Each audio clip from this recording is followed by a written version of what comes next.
ज्यादा रिस्की क्या है, स्टॉक मार्केट में पैसे लगाना या बैंक में पैसे रखना? कमेंट करें। मुझे पता है मैक्सिमम लोगों ने स्टॉक मार्केट में पैसा लगाना ही चुना होगा, क्योंकि पैसा लगाते ही मार्केट में डूब जाता है। ये एक हमारी धारणा है। लेकिन समझो फॉर एग्जांपल आप किसी शादी में गए और वहाँ पे सारे ढेरों व्यंजन रखे हुए हैं, रसगुल्ला है, पानी पूरी है, सब है, और आपने रसगुल्ला लेके उसमें पानी पूरी का पानी डाल के खाया और आप बोल रहे हो कि रसगुल्ला बहुत ही खराब बना है, तो गलती किसकी है? आपकी है या बनाने वाले की है? लेकिन फिर भी कुछ लोग बोलेंगे कि बैंक में पैसा रखना सबसे सेफ है। क्यों सेफ है? तो वो डूबता नहीं। गलत सोच। अरे भाई, आप जानते हो क्या, बैंक में पैसा रखना स्टॉक मार्केट में पैसा लगाने से भी ज्यादा रिस्की है। क्या शौक हो गए? आप जरूर बोलोगे क्या मजाक लगा रखा है। चलिए, आज मैं वही सच आपको दिखाने वाला हूं जो अमीर लोग तो जानते हैं, लेकिन जो गरीब लोग हैं, जो आम लोग हैं, उसे अनदेखा करते हैं। तो वीडियो को अंत तक देखना, नहीं तो आप भी वही गलती करोगे जो लाखों लोग करते हैं। इस वीडियो में हम सीखेंगे बैंक में पैसा रखना रिस्की क्यों है, इन्फ्लेशन और टैक्स का खेल कैसे आपकी सेविंग खा जाता है, कैसे स्टॉक मार्केट आपके पैसे को बचाने और बढ़ाने का सबसे अच्छा तरीका है, क्या सिर्फ अमीर लोग ही इन्वेस्ट कर सकते हैं? बिल्कुल नहीं। पिछले हफ्ते मेरा दोस्त रवि मेरे पास आया और उसने बोला कि मैं पैसे बचत कर रहा हूँ और वो मैं बैंक में रखूँगा और बहुत ही सेफ रहेंगे। तो मैंने उसको पूछा कि आपने टैक्स के बारे में, इन्फ्लेशन के बारे में क्या सोचा है?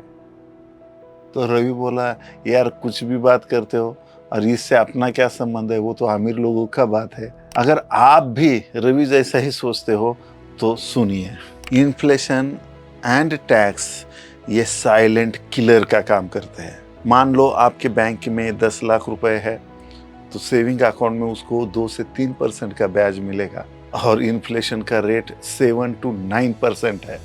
तो अगले साल आपके पैसे की खरीदने की क्षमता उतने परसेंट से घट जाएगी।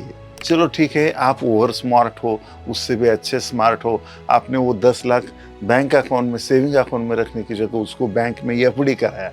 एफडी भी करोगे आपको तो समझो मैक्स 7% का आपको रेट मिल गया, राइट? लेकिन वो 7% का रेट मिल गया, यानी 10 लाख का अगले साल आपका होगा 10.7 लाख रुपीस।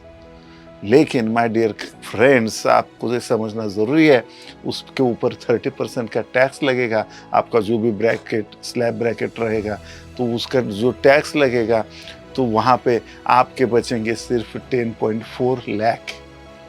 और इन्फ्लेशन रहेगा, इन्फ्लेशन एडजस्टेड अगर कोई प्राइस निकालते हो तो 10.9 लाख रुपीस लगेंगे आपको पिछले साल साल का 10 लाख का माल खरीदने के लिए। तो हुआ ना आपका पैसा कम। तो बैंक में, एफडी में रखना भी कितना रिस्की है। तो फिर पैसा कहाँ लगाए, बैंक भी में ना रखे तो?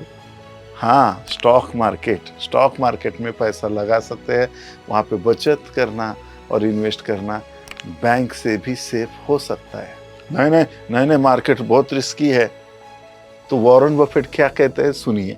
रिस्क तो तब होता है जब आपको पता ही नहीं है कि आप क्या कर रहे हो। अगर स्टॉक मार्केट में सिर्फ लॉस ही होता है तो राकेश झुनझुनवाला, वॉरेन बफेट जैसे लोग क्यों अरबपति बने? अगर पैसा डूबता ही था स्टॉक मार्केट में तो इन्फोसिस, एचडीएफसी बैंक, विप्रो जैसे स्टॉक क्यों 100 गुना से ज्यादा बढ़े? 2008 में सिर्फ 10,000 टीसीएस में लगाए होते तो आज कम से कम 2 लाख रुपए से ज्यादा बन चुके होते।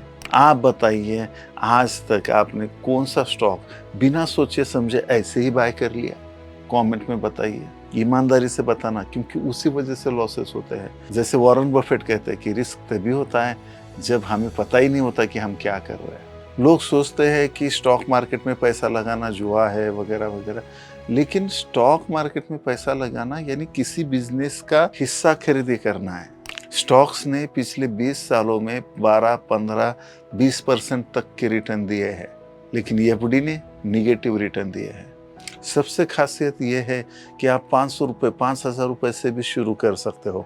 रियल इस्टेट में आपको करोड़ों रुपए लगाने पड़ेंगे, वो यहाँ पे ज़रूरत नहीं है। दूसरा, जब चाहे आप उसको सेल कर सकते हो, लिक्विड कर सकते हो। जब भी आपको पैसे की ज़रूरत पड़ी तब भी पैसा हाज़िर हो जाएगा। लेकिन रियल इस्टेट आप बेच सकते हो जब की जब। लेकिन फिर भी लोग बैंक में पैसा रखने के लिए कंफर्टेबल है, स्टॉक में नहीं। अगर स्टॉक में, टाइटन में 20 साल तक एक ही स्टॉक में पैसा रखा राकेश झुनझुनवाला ने और अरबपति बन गए। अब बताइए असली रिस्क क्या है?